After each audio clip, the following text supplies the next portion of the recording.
आदाब नाजरीन, आप सभी का इस्तकबाल है मुल्क की बात में। मैं हूं आपके साथ नेहा सिंह। खबरें शुरू करने से पहले एक नजर सुर्खियों पर। न्यूक्लियर डील पर अमेरिका ईरान की फिटनी, ईरान कर सकता है न्यूक्लियर डील रद्द। गजा शदीद प्यास के दहाने पर, पानी के शदीद बहरान का सामना। मोरक्को के बादशाह ने किया इस्लाम मुखालिफ फैसला, इस साल बकरीद पर कुर्बानी नहीं करेगा मोरक्को। जमिया के फैकल्टी मेंबरों को यूएस अवार्ड से नवाजा गया, इंडियन नॉलेज सिस्टम पर रिसर्च के लिए जीता अवार्ड। बटला हाउस में बुलडोजर एक्शन का खतरा, नोटिस के बाद सुप्रीम कोर्ट से भी नहीं मिली राहत। मजहब की बुनियाद पर हो रही नाइंसाफी, मदनी बोले मदरसे वाले करें दस्तावेज दुरुस्त। एक मजार को बचाने के लिए सामने आए हिंदू समाज ने इंतजामिया से कहा नहीं हटने देंगे मजार। गोमांस के शक में गौरक्षकों ने काटा बवाल, पुलिस की मुस्तैदी से अलीगढ़ जैसा वाकया टला। बगैर नमाज़े जनाजा के दफन कर दी गई लड़की, गैर मजहब में शादी के बाद नहीं मिली जगह। मुरादाबाद में AIM ने जिला अफसर को दिया मेमोरेंडम, ईद के मौके पर साफ सफाई बिजली पानी के इंतजाम की मांग। असम समेत पूरे उत्तर पूर्व में सैलाब से हाहाकार, 1200 से ज्यादा गांव बाढ़ में डूबे। असम सैलाब को लेकर PM मोदी ने की असम CM से बात, PM मोदी ने हर मुमकिन मदद का यकीन दिलाया। नाजरीन, हमें ऐसा खदशा है कि सच्ची खबरें दिखाने में हमें जल्द ही चुनौतियों का सामना करना पड़ सकता है और हमारे YouTube चैनल तहजीब TV को टर्मिनेट भी किया जा सकता है। इसीलिए आपसे गुजारिश है कि हमारे नए चैनल जिसका नाम है तहजीब TV ऑफिशियल, आप उसे अभी सब्सक्राइब कर लें, ताकि अगर हमारा ओरिजिनल चैनल तहजीब TV किसी भी वक्त टर्मिनेट हो जाए तो आप आसानी से हमारे बैकअप चैनल से जुड़ सकें। हमारे नए चैनल तहजीब TV ऑफिशियल का लिंक डिस्क्रिप्शन में दिया गया है। शुक्रिया। न्यूक्लियर डील को लेकर ईरान अब अमेरिका के खिलाफ बड़ा कदम उठा सकता है। ईरान अमेरिका के साथ न्यूक्लियर बातचीत रद्द करने की तैयारी में है। दरअसल अमेरिकी सदर ने अपने मिडिल ईस्ट इनवॉय के जरिए तेहरान को भेजे प्रपोजल पर यू टर्न लेते हुए ऐलान किया है कि वो ईरान को जर्रा भर भी यूरेनियम बनाने नहीं देगा, जबकि अमेरिका के प्रपोजल में कुछ हद तक यूरेनियम बनाने की बात कही गई है। अब ट्रंप के ताजा यू टर्न पर ईरान सख्त नाराज हो गया है और उसने फैसला किया है कि वो अमेरिका के साथ ऐसी कोई भी डील साइन नहीं करेगा जिसमें यूरेनियम पर बनाने पर बैन हो। एक्सपर्ट्स का मानना है कि अगर ईरान ने डील रद्द कर दी तो एक मिडिल ईस्ट में बहुत बड़ा टकराव देखने को मिल सकता है।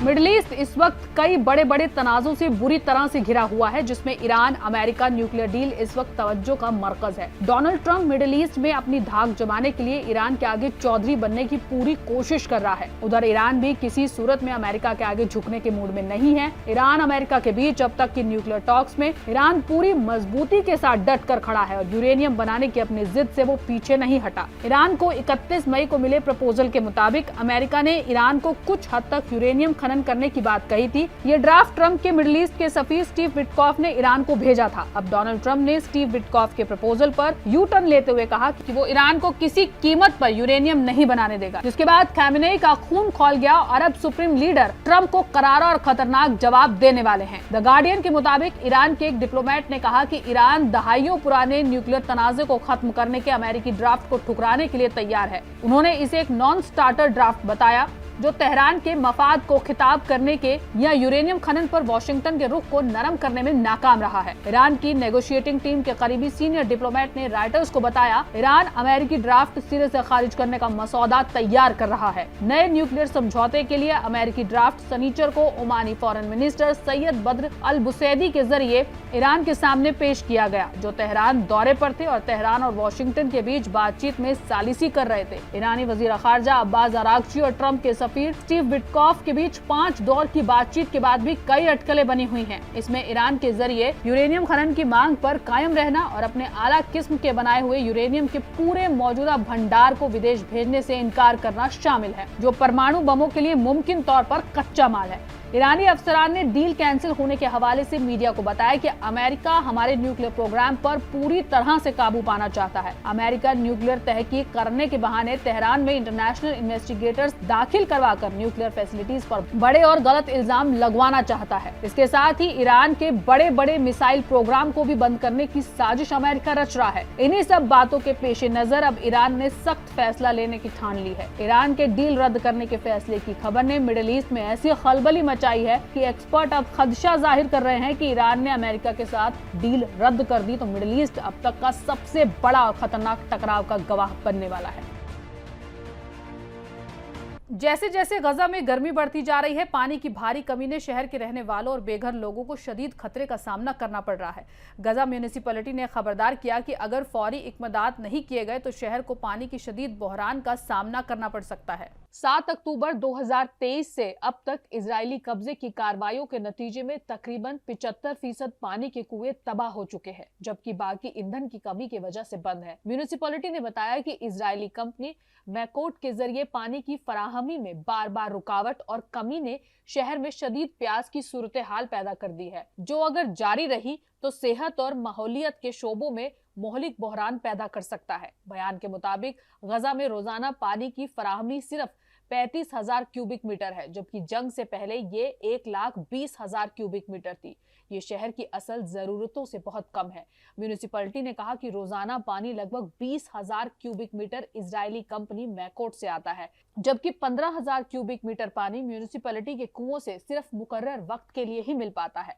इसके अलावा कुछ पानी ज्यादा कुओं से भी मिल जाता है, जो काफी नहीं है। गजा म्यूनिसिपैलिटी ने बैनुल अक़वामी इदारों और इमदादी तंजीमों से फौरन और हंगामी मदाखलत की अपील की है, ताकि ईंधन फराहम कराने और इंफ्रास्ट्रक्चर के बुनियादी ढांचे को बहाल करने और शहरियों को बुनियादी जरूरतें फराहम करने के लिए फौरन इकदाम किए जा सकें। ईद उल अजहा की नमाज अदा करने के बाद जानवरों की कुर्बानी दी जाती है, लेकिन अब एक मुस्लिम देश ने बकरों की कुर्बानी पर रोक लगा दी है। इस खबर से पूरी दुनिया के मुसलमान हैरान हैं।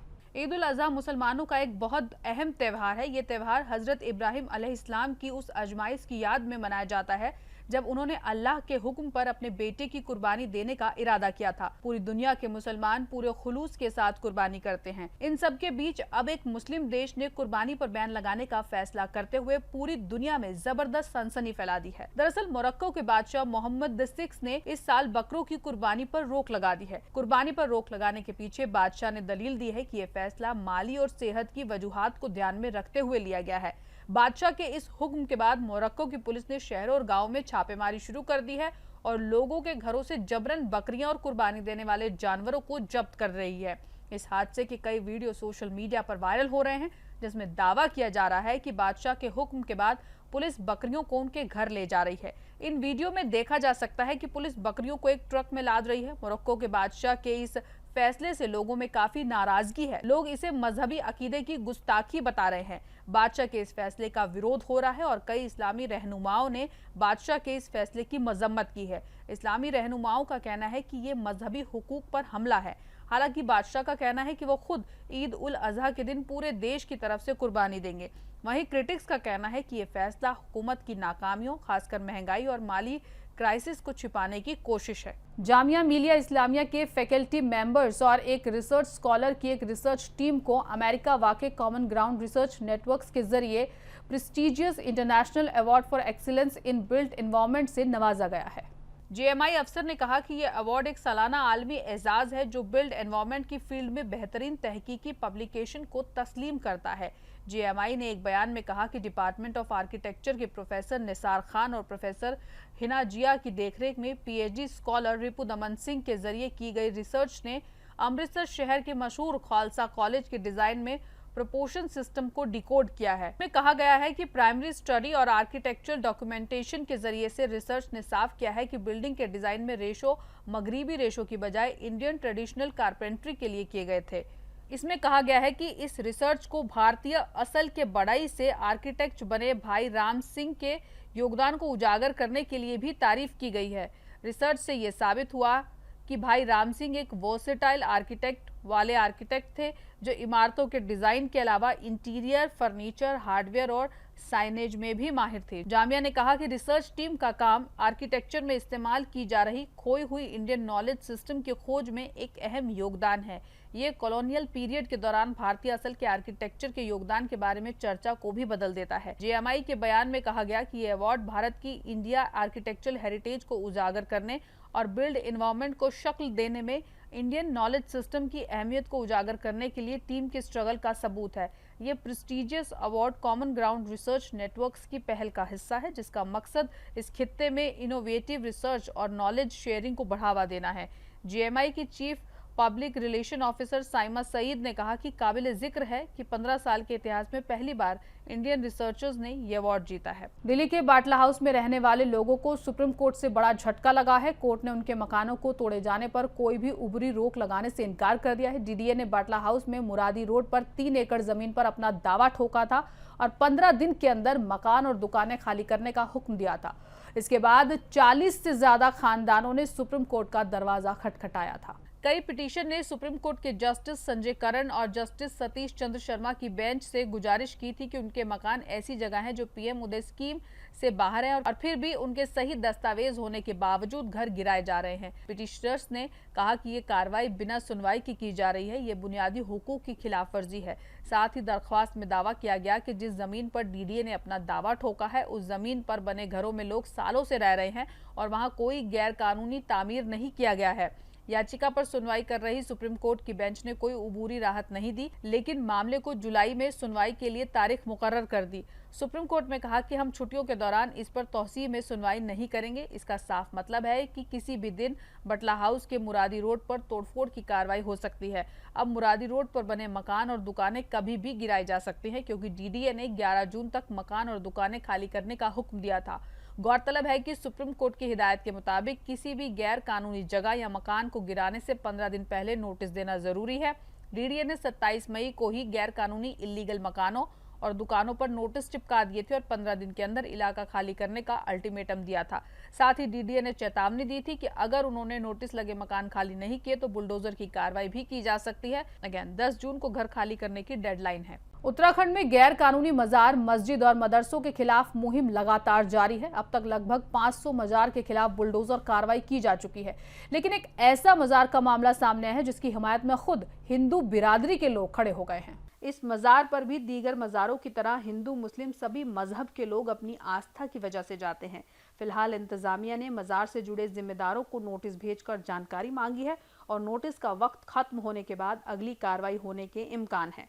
दरअसल उत्तराखंड के रुड़की में बहुत पुरानी सैयद तारा बाबा का मजार है। इस मजार पर मुसलमानों के साथ हिंदू बिरादरी के लोग भी आते हैं और उनका मानना है कि यहाँ हर मन्नत पूरी हो जाती है और लोगों को काफी फायदा भी होता है। वह इंतजामिया का कहना है कि ये मजार उत्तराखंड सिंचाई महकमे की जमीन पर बनाई गई है। सिंचाई महकमे के फील्ड अफसर सतपाल सैनी ने इस मजार को गैर कानूनी बताया।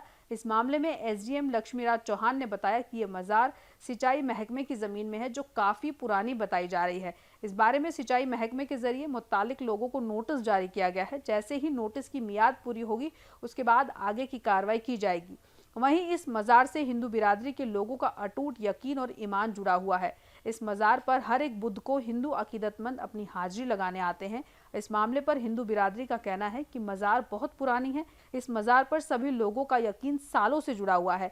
पहले भी इस मजार को हटाने की कोशिश की गई थी, लेकिन सभी कोशिशें नाकाम रही और अब जो शिकायत मजार हटाने को लेकर की गई है वो सब झूठी और बेबुनियाद है। अलीगढ़ में हालिया दिनों मुबैना गौरक्षकों और हिंदू तंजीमों ने ममनुआ गोश्त ले जाने के शक में 4 मुस्लिम अफराद पर हमला कर दिया। इसी तरह का एक और मामला सामने आया जब गौरक्षकों और हिंदू तंजीमों ने एक पिकअप ड्राइवर और दीगर लोगों को गौमांस के शक में पकड़ लिया और जमकर हंगामा किया। उत्तर प्रदेश में मुबैना गौ रक्षकों का जुल्म बढ़ता जा रहा है। इसकी वजह से अब बेगुनाहों को भी परेशानी का सामना करना पड़ रहा है। हालिया दिनों ममनुआ गोश्त के शक में अलीगढ़ में 4 मुस्लिम अफराद की बेरहमी से पिटाई कर दी गई। इसी तरह का एक और मामला सामने आया है जहां हिंदू तंजीमों ने गौवंश का मांस ले जाने का इल्जाम लगाते हुए एक पिकअप को पकड़ लिया और हंगामा खड़ा कर दिया। ये पूरा मामला अलीगढ़ जिले के कुट फतेहगढ़ थाना हल्के का है, जहां हिंदू तंजीमों और गो रक्षकों ने एक पिकअप में गौवंश का मांस होने के शक में पकड़ लिया। इसके बाद हिंदू तंजीमों और गो रक्षकों ने हंगामा शुरू कर दिया और पिकअप ड्राइवर और दीगर लोगों के साथ पकड़कर गाली गलौज और धक्का मुक्की करने लगे। इसी दौरान किसी ने इसकी इत्तिला पुलिस को दी। आनन फानन में मौके पर पहुंची पुलिस ने पिकअप की छानबीन की तो उसमें चिकन और मछलियों की बाकियात मिले, जिसे दुकानों से इकट्ठा कर डंप करने के लिए ले जाया जा रहा था।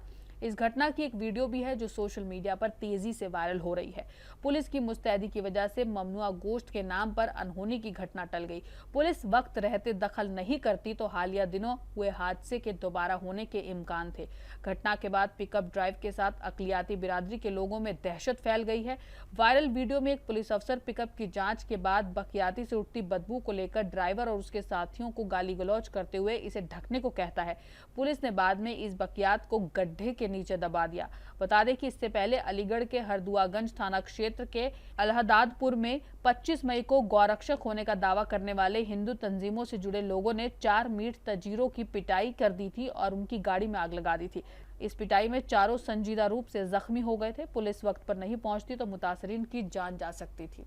उत्तर प्रदेश में एक ऐसा मामला सामने आया है जिसे सुनकर आप चौंक जाएंगे। यहाँ एक लड़की की मौत हो गई जिसके बाद बिना जनाजे की नमाज पढ़े उसको दफना दिया गया। यहाँ तक कि लोगों ने उस मरहूम लड़की को अपने कब्रिस्तान में दफन करने से भी मना कर दिया। मस्जिद के इमाम ने जनाजे की नमाज पढ़ने से इनकार कर दिया और कब्रिस्तान तक मुर्दे को ले जाने वाली बिरादरी को जगह देने से भी इनकार कर दिया। ये मामला उत्तर प्रदेश के बरेली का है, जहां एक मुस्लिम लड़की ने गैर मुस्लिम लड़के के साथ शादी की थी और अपना मजहब भी बदल लिया था। कुछ वक्त बाद उसकी मौत हो गई। मौत की खबर मिलने पर लड़की के खानदान वाले लड़की की मिट्टी को मायके ले आए। गांव वालों को इस हादसे की मालूमात मिली तो मिट्टी को अपने कब्रिस्तान में दफनाने और इमाम ने जनाजे की नमाज पढ़ने से मना कर दिया। इस मामले के निपटारे के लिए और ऐसा मामला पेश आने में शरीयत का क्या हुक्म है, ये बताया गया। इस बात को जानने के लिए मामले को मरकजी दारुल इफ्ता बरेली भेजा गया, लेकिन वहां से भी कोई राहत नहीं मिली और ये हुक्म दिया गया कि इस लड़की का कोई नमाज जनाजा नहीं पढ़ाएगा, क्योंकि ये लड़की इस्लाम छोड़कर मुर्तद हो चुकी थी। इसलिए शरीयत गैर मुस्लिमों की नमाज जनाजा पढ़ने या पढ़ाने की इजाजत नहीं देती है। लिहाजा लोगों ने ऐसा ही किया और उस लड़की की मैयत को बिना नमाज जनाजे के ऐसे ही दफन कर दिया गया। 7 जून को मुल्क भर में ईद उल अजहा का त्यौहार मनाया जाएगा। ईद की तैयारियों को लेकर मुल्क भर में पुलिस इंतजामिया की तरफ से पीस मीटिंग जगह जगह मुनक्किद की जा रही है। तो वहीं अब AIM-IM पार्टी के ओहदेदारान और कारकुनों ने जिला अफसर के नाम पर एक मेमोरेंडम देकर मांग की है कि ईद उल अजहा के मौके पर हर गांव और शहर में साफ सफाई, बिजली पानी का इंतजाम दुरुस्त किया जाए। AIM-IM पार्टी के मुरादाबाद महानगर सदर वकील रशीद एडवोकेट ने मीडिया से बात करते हुए कहा, AIM-IM एक सियासी पार्टी है और हम मांग करते हैं कि बकरीद को मनाने के लिए कुर्बानी के जानवरों को लेने और ले जाने के लिए किसी भी किस्म से एंटी सोशल एलिमेंट्स के जरिए कोई परेशानी ना डाला जाए। इसके लिए रियासती सतह पर मुकम्मल इंतजाम किए जाएं। ईद उल अजहा के त्योहार के मद्देनजर सड़कों को गड्ढा फ्री किया जाए और साथ ही नालियों, गलियों, सड़कों की सफाई और पीने के पानी का बेहतर इंतजाम किया जाए। एंटी सोशल एलिमेंट्स के जरिए रियासत के अमन के साथ खिलवाड़ का मौका ना दिया जाए और उनसे सख्ती से निपटा जाए ताकि ईद उल अजहा का त्यौहार अमन और भाईचारे के साथ मनाया जा सके। आने वाले दिनों में पड़ने वाली भयंकर गर्मी को ध्यान में रखते हुए बिजली सप्लाई हमवार तरीके से चालू रहे। बीते दिनों अलीगढ़ में हुई 4 बेगुनाह मीट ताजिरों की लिंचिंग में कसूरवारों के खिलाफ NSA की कार्रवाई पक्की की जाए और उनके घरों को बुलडोजर चलाकर मटियामेट किया जाए, जिससे ऐसे दहशतगर्दों को सबक मिल सके। आज ऑल इंडिया मजलिस इत्तेहादुल मुस्लिमीन जिला इकाई और महानगर इकाई जिला अध्यक्ष के नेतृत्व में कलेक्ट्रेट पे इकट्ठे हुए, जहां पर मुख्यमंत्री के लिए हमने जिलाधिकारी को ज्ञापन सौंपा है, जिसमें हमारी मांग है कि ईद का मौका है, ईद उल अजहा का मौका आ रहा है। 7 जून को बहुत मुकद्दस पर्व है जहाँ पर कुर्बानी दी जाती है। लोग अपना धार्मिक कार्य करते हैं, जिसमें बिजली की व्यवस्था और पानी की व्यवस्था सुचारू रूप से संचालित रहनी चाहिए।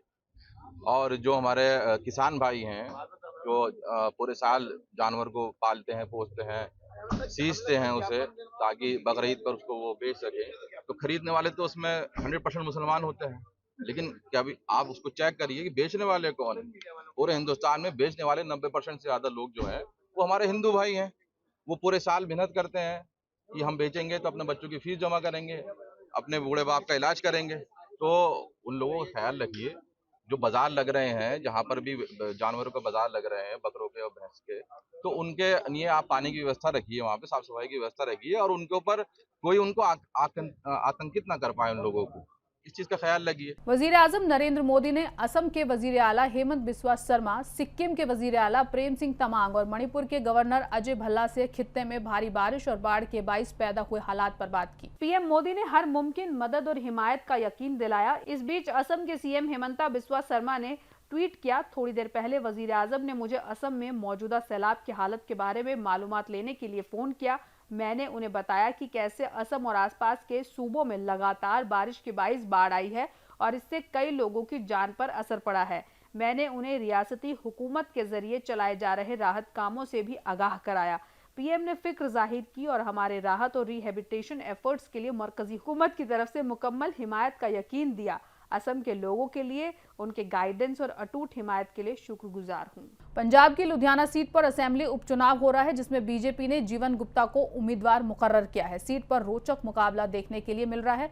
इस मौके पर बीजेपी लीडर के.एस. दुग्गल ने कहा कि पंजाब में जब आपकी हुकूमत बनी है तब से नशे का कारोबार और बढ़ गया है। दिल्ली की जनता ने दिल्ली की आम आदमी पार्टी हुकूमत को नकार दिया है। हमें उम्मीद है कि इस बार उपचुनाव में लुधियाना सीट बीजेपी मुकम्मल अक्सरियत से जीतेगी।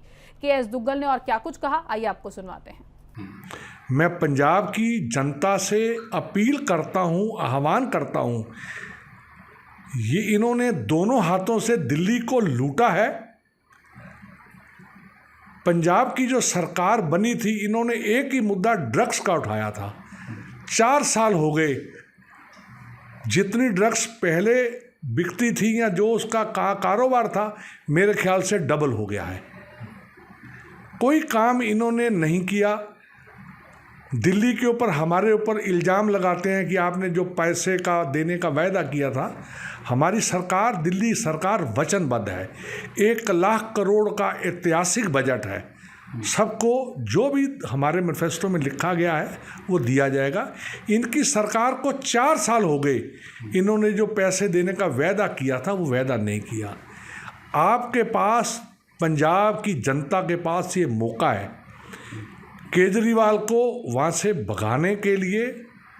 अगर आप पंजाब को बचाना चाहते हैं तो इसको वहाँ से दिल्ली की तरफ इसकी गाड़ी पैक करके वापस भेज दीजिए और बीजेपी को वहाँ से जो इलेक्शन है, उस कैंडिडेट, जो हमारे कैंडिडेट जीवन दास गुप्ता जी खड़े हैं, ईमानदार छवि वाले हैं, पढ़े लिखे हैं, पार्टी को समर्पित हैं, उनको जिताइए और पंजाब को आप स्वर्ग बनाइए। धन्यवाद। कांग्रेस के सीनियर लीडर और साबिक वजीर खारजा सलमान खुर्शीद पाकिस्तान को बेनकाब करने के लिए भारत के डेलीगेशन के साथ कई मुल्कों के दौरे पर हैं और पाकिस्तान को बेनकाब कर रहे हैं। इस बीच उन्होंने कहा कि ये अफसोसनाक है कि जब वो विदेश में दहशतगर्दी के खिलाफ मिशन पर है तो घर में कुछ लोग उनकी सियासत, वफादारी का हिसाब लगाने में मशरूफ हैं। मलेशिया में अपने सफर के दौरान उन्होंने सोशल मीडिया प्लेटफॉर्म एक्स पर लिखा, मैं दहशतगर्दी के खिलाफ भारत का पैगाम देने के मिशन पर हूं, लेकिन घर में लोग मेरी सियासत, वफादारी का हिसाब लगा रहे हैं। मीडिया से सलमान खुर्शीद ने कहा, लोग इस बारे में बात करते रहते हैं कि आप उस डेलीगेशन में क्या कर रहे हैं जिसमें बीजेपी के लोग हैं। आप वहां क्या कर रहे हैं, आप यहां कर रहे हैं। हम वही कर रहे हैं जो मुल्क के लिए ज़रूरी है। इसमें कोई फ़र्क नहीं पड़ता कि आप किस पार्टी से हैं। आज मुल्क के सपोर्ट में एक आवाज़ में बोलने की ज़रूरत है और हम वही कर रहे हैं। उन्होंने कहा, जब मैं कहता हूं कि देशभक्त होना इतना मुश्किल क्यों है, तो ये सवाल उनसे पूछा जाना चाहिए जो ऐसी बातें ट्वीट करते रहते हैं जो मेरे हिसाब से मुल्क के लिए कुछ करने वालों को दुख पहुंचाती हैं। सलमान खुर्शीद पाकिस्तान के साथ ऑपरेशन सिंदूर के बाद दुनिया भर में दहशतगर्दी के खिलाफ सपोर्ट जुटाने के लिए भेजे गए भारत के डेलीगेशन का हिस्सा है। गौरतलब है कि हाल ही में साबिक वजीर खारजा सलमान खुर्शीद ने जम्मू कश्मीर से आर्टिकल 370 हटाए जाने को सही ठहराया। पीएम नरेंद्र मोदी के इस फैसले की तारीफ की। इसके साथ ही उन्होंने पाकिस्तान के दहशतगर्दी पर भी जमकर हमला बोला। इस बयान के बाद भारतीय सियासत में तूफान आ गया। कांग्रेस के सीनियर लीडर ट्रोलर्स के निशाने पर आ गए और सोशल मीडिया पर उन्हें ट्रोल किया जाने लगा, जिससे सलमान खुर्शीद काफी निराश हैं। दिल्ली के द्वारका के सीतापुर इलाके में एक 13 साल की लड़की मुर्दा हालत में मिली। पुलिस ने कत्ल का मामला दर्ज कर लिया है। अभी तक अस्मत दरी का कोई भी इशारा नहीं मिला है। पुलिस परिवार और पड़ोसियों से लगातार पूछताछ कर रही है। फॉरेंसिक टीम ने मौके की जांच की है। दिल्ली के द्वारका इलाके में एक 13 साल की लड़की की मशकूका हालात में मौत का मामला सामने आया है। पुलिस के अनुसार यह हादसा दोपहर के वक्त करीब 1:45 पर हुआ, जब डाबरी थाने में पीसीआर कॉल मिली। कॉल के बाद मकामी पुलिस और सीनियर अफसर मौके पर पहुंचे। यह हादसा सीतापुर इलाके का है, जहां 3 मंजिला मकान की छत पर बने कमरे में एक लड़की की लाश पड़ी मिली। पुलिस अफसरान ने बताया कि लड़की की मौत मशकूका हालात में हुई है। मौके पर फॉरेंसिक टीम और क्राइम टीम को भी बुलाया गया। शुरुआती जांच में कोई सुराग नहीं मिला। पुलिस ने इस मामले में कत्ल का केस दर्ज कर लिया और जांच शुरू की। इसके बाद पुलिस ने मामले को गंभीरता से लेते हुए अंधे कत्ल का महज कुछ घंटों में खुलासा कर दिया। जांच में सामने आया कि अनस पुत्र नसीम उम्र 23 साल निवासी सीतापुर, जो लड़की का पड़ोसी है, चोरी की नियत से घर में घुसा था। बच्ची के जाग जाने और शोर मचाने पर पकड़े जाने के डर से उसने गला दबाकर उसकी हत्या कर दी और घर से मोबाइल फोन और टैबलेट लेकर फरार हो गया। तकनीकी सर्विलांस से सुराग मिला, लड़की का चोरी हुआ मोबाइल ट्रैक कर लिया और पुलिस ने उसे पकड़ लिया। मुलजिम अनस इससे पहले भी स्नैचिंग के कई मामलों में जेल जा चुका है और मार्च 2025 में ही जमानत पर जेल से बाहर आया था। पूछताछ में उसने कबूल किया कि वह नशे की लत के कारण पैसे जुटाने के लिए चोरी करने गया था। इस पूरे मामले में द्वारका जिले की AATS टीम मुलजिम को पकड़ने में सफल रही। फिलहाल पुलिस खानदान के मेंबरों और आसपास के लोगों से पूछताछ कर रही है। साथ ही इलाके में लगे CCTV कैमरों की फुटेज भी खंगाली जा रही है। नाज़रीन, मुल्क की बात में आज के लिए बस इतना ही। मुझे दीजिए इजाजत। आदाब।